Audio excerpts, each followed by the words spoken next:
I knew these men. Green Berets out to Fort Bragg. But what the hell were they doing here?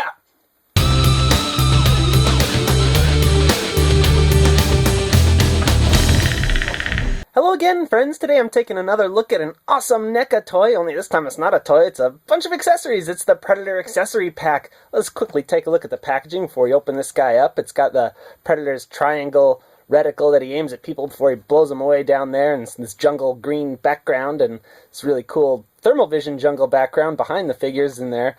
And on the back there's some cool figures of the toys posed with these accessories, and the packaging lets you know the Predators aren't included. Anyway, it's pretty cool packaging, but let's just open it up now.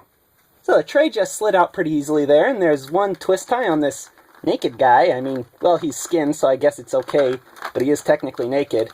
But I guess no one will mind because violence is way more acceptable than nudity, right? There's tape, these really long strips of tape covering these other accessories. You gotta peel that off.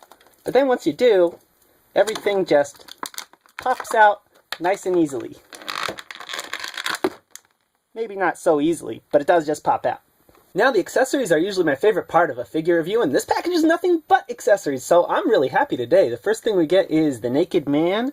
We get this blue thingy and orange thingy, a human skull, a skull with a spine attached to it, a skull with a spine and some blood, and then an alien skull. So, lots of skulls. Let's take a look at each thing individually now. The real star of this accessory pack is the naked guy. His name's actually Jim Hopper. He's the soldier who disappeared before the start of Predator. He didn't disappear. He was skinned alive! Oh, that's right. He didn't disappear. He was skinned alive. My bad. Neca knocked it out of the park with the sculpt on this guy. All the muscles have these little lines in them that add to the detail, make them look like fibrous tissue or whatever muscle is made of. And then the paint's just really glossy, gives it this bloody wet appearance overall. Why exactly do the Predators skin their victims? Do they skin them and leave them to hang and then come back later for the skulls? Like what is the criteria? Sometimes they skin you, sometimes they take your skull. I don't know. But speaking of skulls, if we look up close at Hopper's skull, his eyes are all sunken in because his eyelids have been peeled away and his teeth are, well, his teeth are all exposed because he's got no lips. It's pretty disgusting. And the eyes and the teeth have this light brown sort of color that's also on the top of the sternum here to sort of imply like, hey, these things used to be white, but now they're all dirty and covered in blood, so they look like this weird beigey color. Pretty great sculpt, pretty great paint. There's no articulation on this guy, obviously, but, I mean, that's to be expected, although you can kind of bend stuff because he is made of rubber. But, I mean, that also makes him feel really gross. My only real complaint is he doesn't have any rope to go around his ankles, but you can kind of use this twist tie that's from the packaging. Even though that wasn't the intent, you can wrap it around his ankles very easily and make him hang from it. I just gotta go find something to hook this guy on. So I just kind of tied Hopper's feet to the top of my Neca figure stand, and while we have him here, let's take a look at his scale. From his head to his toes, he's 6.5 inches tall, but from the tips of his hands to his toes, he's like 8.5 inches, so he should look pretty good dangling with some Predators. Let's see. So here's the skinned Hopper next to my City Hunter and my Battle Armor Lost Predator, and he looks a little thin, as you would expect from a guy who got his skin ripped off, but height-wise he looks just right with these guys. Let's see what he looks like next to an AVP Scar Predator, who's a lot bigger. I mean, well, if you imagine AVP Scar Predator is like a pretty big guy, he looks okay, but I don't know. I think next to these guys, the humans look too small, but next to the City Hunter, he looks pretty perfect.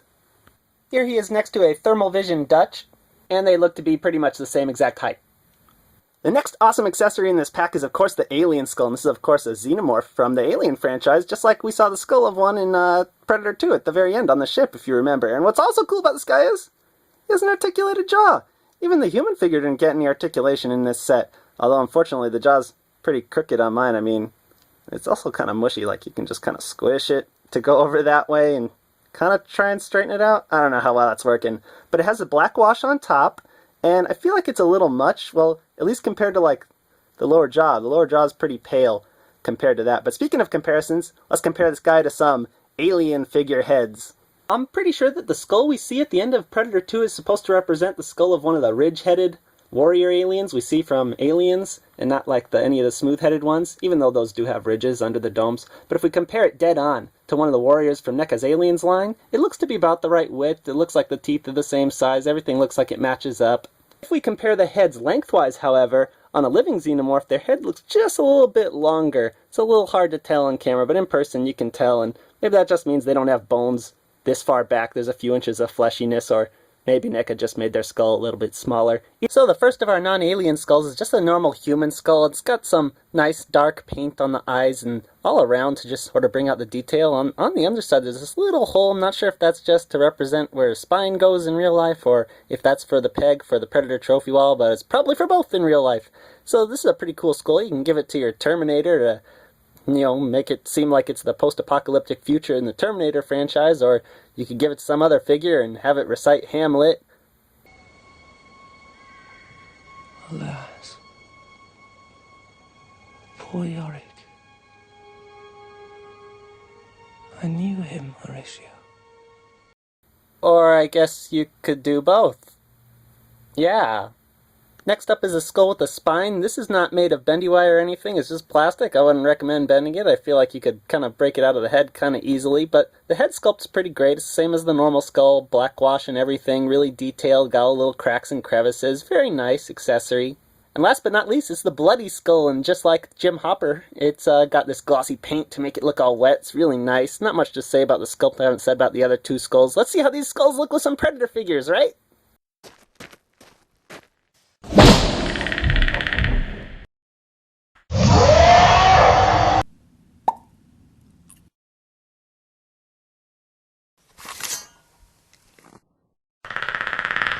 So as you can see, all of the skulls look really good with any NECA Predator figures. Although the spines are kind of hard to fit into the hands, it can be done.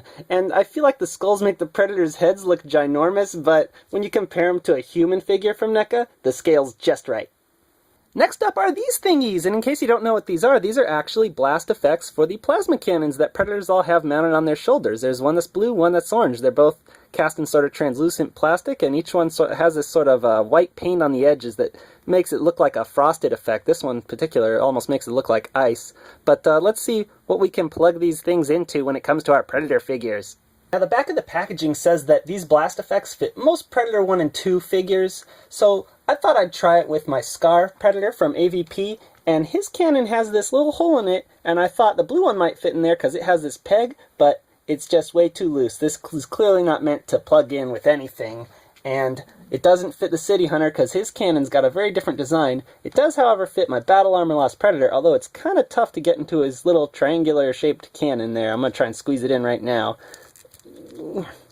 First try. Although, sometimes it kind of gets in there at a crooked angle. You gotta kind of finagle it, if that's a real word. But you can get that blue blast effect to look really good on the Battle Armor Lost Predator, as you can see. But don't hit it, because it falls off really easily. Now when it comes to that orange blast effect, it's got a rectangular slot in the back, and the only Predator I have that it fits on is the City Hunter from Predator 2. But it just slides on top of his cannon, and once it's on there, it's much firmer in place than that blue blast effect was. Much easier with that guy. So should you get this accessory pack? Well, honestly, hell yes you should! I think it's amazing! Some people might be turned off by the fact that it costs as much as a figure, but once I opened it up and played with all the stuff, I gotta say I wasn't disappointed at all. And it's funny, I thought, oh my gosh, don't fall over and die on me now.